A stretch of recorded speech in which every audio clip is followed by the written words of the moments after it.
So my name is Kayla Jackson, and I'm a clinical case manager here. Essentially, what a clinical case manager does is I am just a cheerleader and advocate for the 12 to 24-year-olds who come into our space. I provide a lot of wraparound services, assistance with housing, finding jobs, whatever resources and referrals that young people need, I'm kind of here to help them out. And my name is Adam Leonard. I'm a nurse practitioner here at Cole Street Youth Clinic at Huckleberry Youth Programs and provide a lot of reproductive and sexual health care to young people ages 12 to 24 in this really wonderful, non-judgmental, youth-friendly space.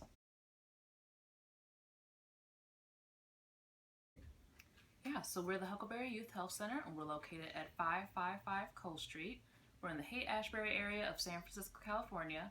And just a little background on us, essentially what we are is we are just an organization that really cares about young people and then making sure that their goals are met and making sure that they have the appropriate holistic care that they need in order to succeed. So we here at the primary clinic, we offer a lot of birth control services, primary care, any type of medical assistance that we can help out with, we do there. And then we also do wraparound services. So case management, like I mentioned before, and then also counseling and a lot of resources and referrals. We also provide a lot of basic needs. If somebody just comes in and all they want is the sandwich and somebody to talk to, we can provide that as well.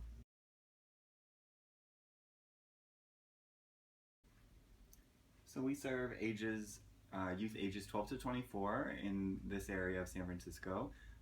Folks can come in through a variety of different entry points. We have a lot of connection with the local middle schools and high schools and the wellness centers at the schools nearby, whose school nurses might call and send some folks over for reproductive sexual health services, but then also through a lot of the programs that Kayla can talk about that Huckleberry provides.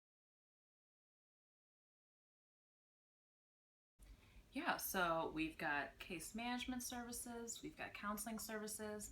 At another site, we have our Huckleberry House, which is for 11 to 17-year-olds, where they can be served there. We've got multiple locations and multiple things that we can help out with. So the way we like to just group it is just providing wraparound care. We wrap around young people. I think some of our successes around PrEP have come both out of our really strong partnerships with people like Kayla, who provide this really fantastic and much needed psychosocial support and really strong connection and relationship with young people. In our clinic, I think we've also had a lot of success of building off the strengths and lessons learned from our work providing confidential immediate access to birth control and reproductive health services for young people, and so we've been able to learn a lot in terms of how that works for PrEP. And some of the ways we've incorporated and championed PrEP access for youth is one, being really aware of minor consent laws in California, and we are fortunate in California to have had our minor consent laws updated to allow for minors 12 and older to consent for care related to the prevention of a sexually transmitted infection, which includes being able to consent for PrEP services. And that consent means that service is private and that we can't talk to a young person's caregivers, adults, guardians about what went on at that visit without that young person's written consent. So it's a nice way we're able to ensure confidentiality, which is, for a lot of young people accessing PrEP, also really important for maintaining their safety. I think a main success that we have is when we're engaging with young people, we're just letting them know about their rights. So if you're going through private insurance and you want to access PrEP, there's paperwork that can be filled out that we can keep your stuff confidential and keep it between just us and your provider.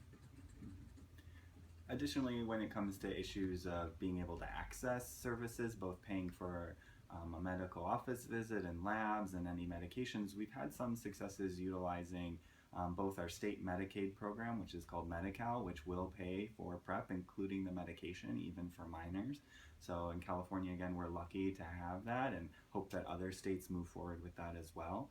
In addition, we also have a statewide program called Family Pact, which is a program aimed at increasing confidential, no-cost access to reproductive health services for people without insurance or people who can't use their private insurance because of concerns around confidentiality. And so that provides a mechanism for young people to come in and get coverage for an office visit related to their sexual and reproductive health and cover some of those lab tests, like an HIV test. it also covers birth control. Unfortunately, that program doesn't cover the cost of the PrEP medication. So for a young person who is uninsured or needs extra assistance on their private plan, we have to use different patient assistance programs. And if they're under 18, unfortunately, it can't be the Gilead program because they won't allow minors to use that. So we have to go through national networks. The Patient Assistance Network and the Patient Access Foundation, I believe, are the names, and they are willing to cover PrEP for youth, but it takes a lot of paperwork and a lot of support from case managers, PrEP navigators to get that paperwork submitted so medication can be accessed.